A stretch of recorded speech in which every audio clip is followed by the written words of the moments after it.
Hello दोस्तों, आपका बहुत बहुत स्वागत है हमारे चैनल पर। आज की कहानी का शीर्षक है कर्म से मनुष्य के भाग्य भी बदल जाते हैं। तो चलिए फिर सुनते हैं आज की ये कहानी। प्रकृत्य ऋषि का रोज का एक नियम था कि वो नगर से दूर जंगलों में स्थित भगवान शिव शंकर के मंदिर में भगवान की पूजा में लीन रहते थे।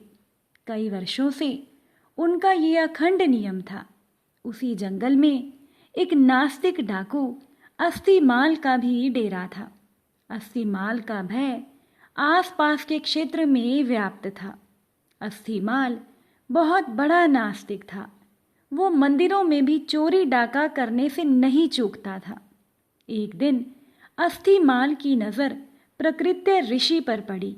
उसने सोचा कि ये ऋषि जंगल में छुपे हुए मंदिर में पूजा करता है। हो न हो इसने मंदिर में काफ़ी माल छुपा कर रखा होगा। आज इसे ही लूटते हैं। अस्थिमाल ने प्रकृत्य ऋषि से कहा कि जितना भी धन छुपा कर रखा हो चुपचाप मेरे हवाले कर दो। ऋषि उसे देखकर तनिक भी विचलित हुए बिना बोले, कैसा धन? मैं तो यहाँ बिना किसी लोभ के पूजा करने के लिए आता हूँ। डाकू को ऋषि की बातों पर विश्वास नहीं हुआ।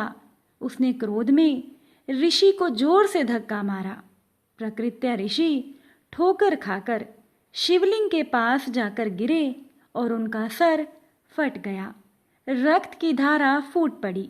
इसी बीच आश्चर्य ये हुआ कि ऋषि के गिरने के फलस्वरूप शिवालय की छत से सोने की कुछ मोहरें अस्थिमाल के सामने गिरी।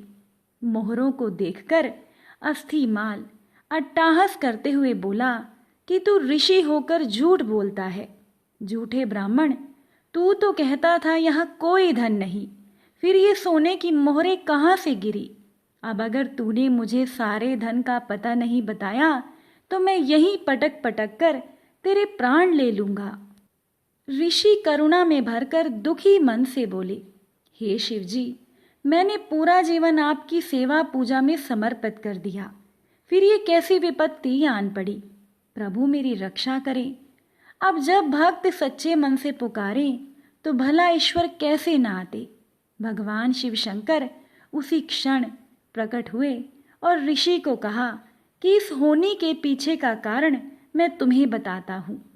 ये डाकू अस्थिमाल पूर्व जन्म में एक ब्राह्मण ही था।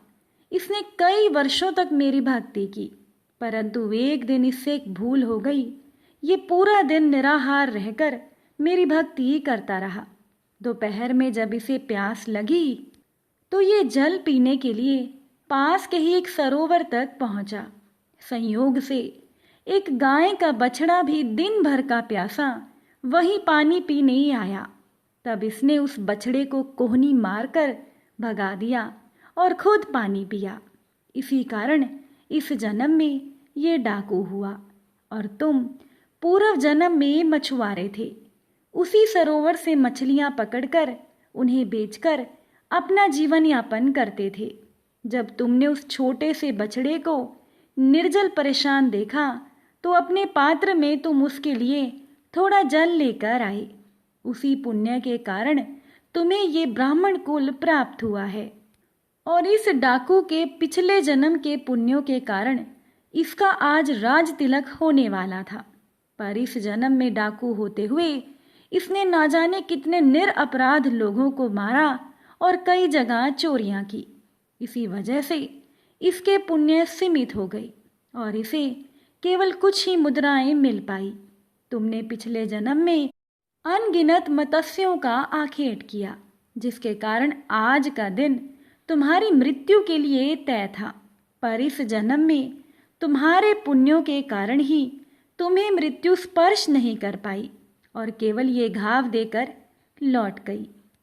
इसीलिए ईश्वर वो नहीं करते जो हमें अच्छा लगता है। ईश्वर तो वो करते हैं जो हमारे लिए सचमुच अच्छा है। यदि आपके अच्छे कार्यों के परिणाम स्वरूप भी आपको कोई कष्ट प्राप्त हो रहा है तो ये समझिए कि इस तरह से ईश्वर ने आपके बड़े कष्ट हर लिए।